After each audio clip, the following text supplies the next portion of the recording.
মাছে নুন আর হলুদ দিয়ে ভালো করে মাখিয়ে নিলাম। এখন চলে যাব ভাজার জন্য। মাছ ভাজার জন্য কড়া নিয়ে নিয়েছি, কিন্তু এটা নতুন কড়া। এই কড়াটা মাছ ভাজলে তো আর মাছ উঠবে না, ভেঙে যাবে। তাহলে কি করা যাবে? প্রথম তেল দিয়ে নিলাম। তেল নেওয়ার পরে কিছুটা পরিমাণ একটু বেশি তেল নিয়ে নেবে, যাতে মাছটা ভালো করে ভাজা যায়। আর এই মধ্যে একটু আমরা দিয়ে দেবো লবণ। লবণ দিলে কি হয়, যে মাছটা ভাঙবে না, ভালোভাবে ভাজা হবে। আর মাছে একটু লবণ কম দেবেন, অসুবিধে নেই, বা তরকারিতে তখন লবণ কম দেওয়া যাবে। তেলটা আমরা গরম করে নিয়েছি, এখন একটু ভালো করে কড়াইয়ের মধ্যে লাগিয়ে নিই। নেওয়ার পরে এরপরে দিয়ে দেবো মাছটা। মাছটা একদিকে দেখে দেবেন, যেদিকটা উপরে যে আঁশ থাকে ওই দিকটা দেবেন না, যেদিকে প্লেন থাকে পেটের ভিতরের দিকটা দেবেন, তাহলে মাছটা ভাজার সময় উঠতে সুবিধা হবে। তা না হলে ভেঙে যাবে, এই দিকটা তেলও অভাব আছে না, কড়াইতে ধরে নেবে আর উঠতে চাইবে না। এখন কিছুক্ষণ চাপা দিয়ে নেব। এই জন্য চাপা দেব যাতে না ওই যে মাছের যে তেলটা গায়ে আর ছিটে আসবে না, সেই জন্য চাপা দিলে খুবই ভালো হয়। এক পিঠ হয়ে গেছে, হয়ে যাওয়ার পরে আমি এখন উল্টে নেব। দেখুন খুব সুবিধা হয়েছে আমার, লবণটা দেওয়ার পরে খুব সহজভাবে মাছটা আমার উঠে যাচ্ছে, খুব ভালো হয়েছে। আর যেহেতু আমি উল্টো পিঠটা দিয়েছি না, যে আঁচ দিকটা দিইনি, সেই জন্য কড়াইতে ধরেও নেয়নি, ঠিকঠাক উঠছে। আপনারাও এইভাবে মাছ ভাজলে দেখবেন মাছ ভাঙবে না, একদম ঠিক থাকবে। উল্টে নেওয়ার পরে আমরা এই পিঠটাও ভালো করে ভেজে নেব, কিন্তু চাপা দেব।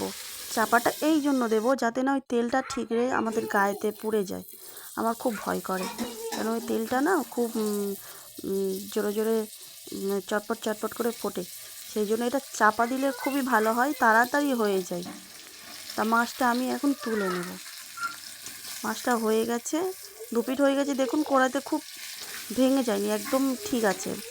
নতুন কড়া তো, নতুন কড়াতে ওই ভাজতে গেলে মাছটা বেশিরভাগ ভেঙে যায়। দেখুন আমার মাছটা সোজা আছে, একদম ভাঙেনি। ভালোভাবে আমি মাছটা ভাজতে পেরেছি ওই লবণটা প্রথম দেওয়ার পরে। লবণ দিলে মাছটা ভাঙে না, তেলে লবণ দিতে হবে। তেলে লবণ বা একটু হলুদ গুঁড়ো ফেলে দিলে মাছটা ভাঙে না।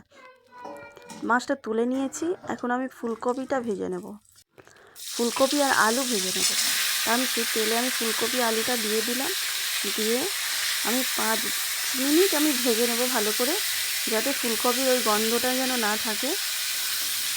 ফুলকপি ভেজে নিলে ফুলকপির আর গন্ধ থাকে না, তরকারিটা টেস্ট হয় ভালো। সেই জন্য আমি ভালো করে নাড়াচাড়া করে নিয়ে 5 মিনিটের আমি ভেজে নেব ফুলকপিটা। ফুলকপিটা আমি নাড়াচাড়া দিয়ে ভালো করে ভেজে নিলাম। ভেজে নিয়ে এখন নামিয়ে নিলাম। ফুলকপিটা ভাজা হয়ে গেছে। এরপরে আমি কড়া থেকে নামিয়ে নিয়ে এখন বসিয়ে দিয়েছি। বসিয়ে দিয়ে এখন ফুলকপিটা দেখুন ভালো করে ভাজা হয়ে গেছে, ফুলকপি এবং আলু।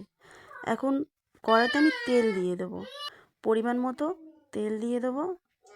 কেন, এটা সর্ষের তেল। আগে আমি যখন মাছ ভেজেছি ওটা সাদা ছিল, সয়াবিন তেল ছিল। সর্ষের তেল দিয়ে দেব, দিয়ে এখন দিয়ে দেবো পেঁয়াজ। পেঁয়াজ দিয়ে দেব। পেঁয়াজটা দেওয়ার পরে একটু লালচে মতো করে ভেজে নেব, একটু লাল লাল করে ভেজে নেব, পুরোপুরি ভাজতে হবে না, যেহেতু তাড়াতাড়ি রান্না করতে গেলে পুরোপুরি না ভাজলেও চলে যাবে, রান্নার মধ্যে কোনো অসুবিধা হবে না। তো আমি একটু লালচে করে ভেজে নিয়েছি। নেওয়ার পরে এখন দেব বাটা মশলা, আদা রসুন আর সাদা সর্ষে। এখন দেব বাটা মশলা। এই বাটা মশলাটা দিয়ে, সাদা সর্ষেটা এই জন্য দিলে ভালো, যে কালো সর্ষেটা দিলে না তরকারিতে কালো কালো হয়ে থাকে, তখন আর ভালো লাগে না দেখতে। সেই জন্য সাদা সর্ষেটা দিলে দেখতে ভালো লাগে, কালারটা সুন্দর আসে। তা আমি এখন মশলাটা দিয়েছি, এর মধ্যে এবারে আমি দিয়ে দেবো গুঁড়ো মশলা। এখন একটু ভালো করে নাড়াচাড়া করে নিলাম। নাড়াচাড়া করার পরে আমি এবার দিয়ে দেবো গুঁড়ো মশলা।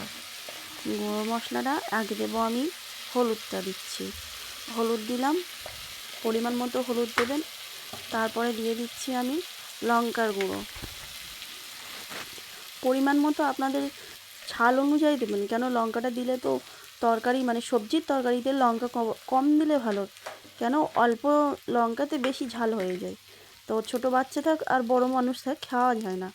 এখন দিয়ে দেবো আমি জিরে গুঁড়ো, এটা কাঁচা জিরে গুঁড়ো, কাঁচা জিরে গুঁড়ো বাজারে পাওয়া যায়। এই জিরে গুঁড়োটা আমি দিয়ে দিলাম, দিয়ে একটু নাড়াচাড়া করে এটা দেব লাল মরিচ। লাল মরিচটা দিলে কি হয়, তরকারিতে একটু কালার আসে, সেই জন্য আমি দিয়ে দিলাম যে লাল মরিচ।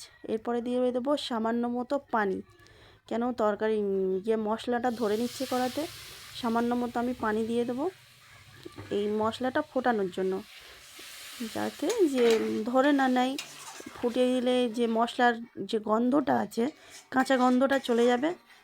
তা আমি এটা কষিয়ে নেব, নিয়ে যখন তেল ছাড়বে, মানে একটু তেলোত্ত ভাব হয়ে যাবে, মশলাটা হয়ে যায় মানে ঠিকঠাক হয়ে যাবে, আমি তখনই এটা দিয়ে দেব। আমি আরেকটু পানি দিলাম, কেন আমার মশলাটা দেখছি হচ্ছে না ঠিকঠাক, তাই আমি আরেকটু পানি দিয়ে দিয়েছি। তা দেওয়ার পরে দেখছি ফুটে গিয়েছে, এখন আমি দিয়ে দিলাম যে ভাজিয়ে রেখেছিলাম ফুলকপিটা, সেটা আমি দিয়ে দিলাম। এরপরে আমি দেব মটরশুঁটি, ধনেপাতা, মটরশুঁটি আর টমেটো, আমি এগুলো কুচিয়ে এক জায়গায় করে রেখে দিয়েছিলাম, যেহেতু একসঙ্গে রান্না করবো তাই ছাড় করে রাখিনি, একসঙ্গে রেখেছি। এগুলো এখন দিয়ে দেব, এর সঙ্গে একটা কাঁচা লঙ্কা নিয়েছি টেস্ট হওয়ার জন্য। আমি এগুলো শেষে দিতে পারতাম, কিন্তু তাড়াতাড়ি রান্না করার জন্য আমি এগুলো একসঙ্গে দিয়ে দিয়েছি, যেহেতু আমার হাতে খুব শর্ট টাইম, সেই জন্য আমি একসঙ্গে দিয়ে দিয়েছি। দিয়ে এটা ভালো করে কষাতে হবে, এতে একটু পরিমাণ মতো পানি দিতে হবে, যেহেতু কষাতে গেলে পানি লাগবে অবশ্যই, যেহেতু ভাজা আছে না সবগুলো, ওর থেকে পানি বার হবে না। তো আমি একটু পরিমাণ মতো পানি দিয়েছি, দিয়ে এখন ভালো করে নাড়াচাড়া করে আমি কষাবো।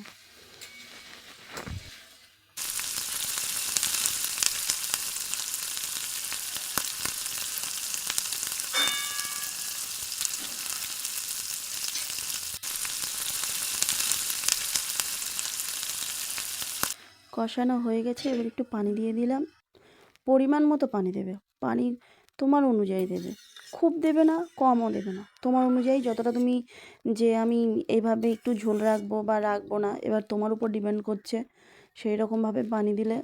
দেওয়ার পরে আমি এবার ঢাকনা দিয়ে চাপা দেবে এটা ফুট খাওয়ানোর জন্য।